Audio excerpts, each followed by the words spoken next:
সুপ্রিয় দর্শক, অনেক সময় আমরা দেখতে পাই মানুষ নিজেকে নিয়ে, হয়তো এমন কিছু মানুষ আছে নিজের ধন সম্পদ, টাকা পয়সা, কিংবা এমনও কিছু মানুষ রয়েছেন যারা নিজের শরীরের শক্তি এবং পিছনে থাকা দু চারজন ব্যক্তির শক্তি দেখিয়ে মাঝে মধ্যে অনেক অহংকারী হয়ে ওঠেন, নিজেকে অনেক বড় ভেবে থাকেন।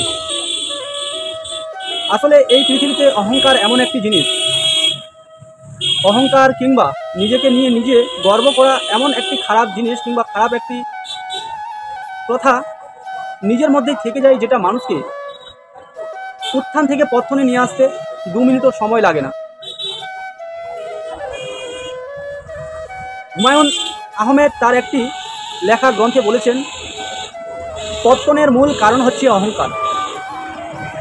যদি আমরা আমাদের কোনো কিছু বিষয় নিয়ে, ধন সম্পদ, টাকা পয়সা কিংবা সন্তান সন্তানাদি নিয়ে নিজেকে অহংকারী কিংবা নিজেকে অনেক শ্রেয় মনে করে থাকি, হয়তো আল্লাহ সেই বিষয়টি, সেই কথাটি কিংবা সেই গুণটি কখনোই ভালোবাসেন না কিংবা তিনি সেটাকে অ্যাকসেপ্ট করতে পারেন না।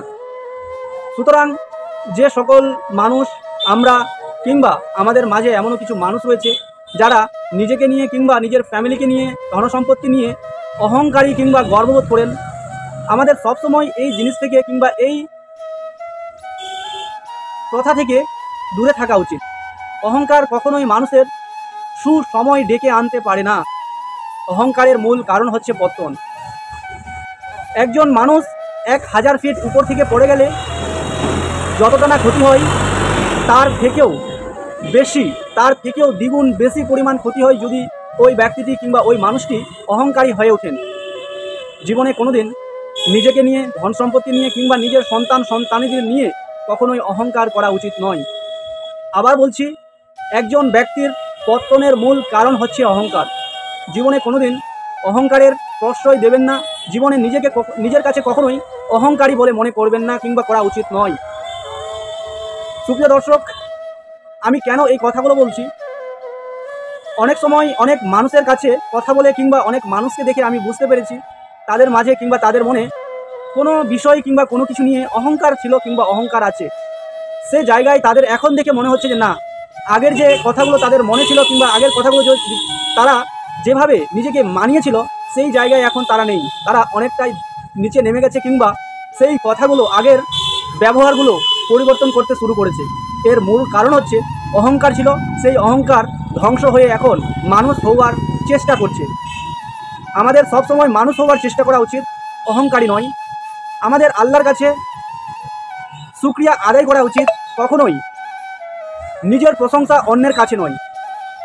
আল্লাহ এটা কখনোই পছন্দ করে না।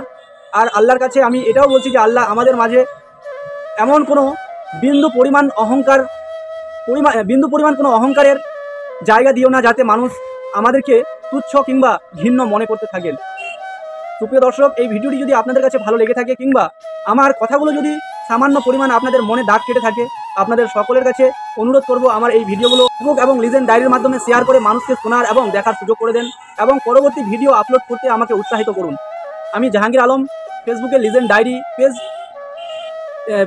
পেজ নামে আমার যে আইডিটি রয়েছে, আপনাদের সকলের কাছে অনুরোধ আপনারা আমার এই আইডিটিকে ফলো করে এবং লাইক কমেন্ট করে সামনে এগিয়ে যেতে সাহায্য করুন।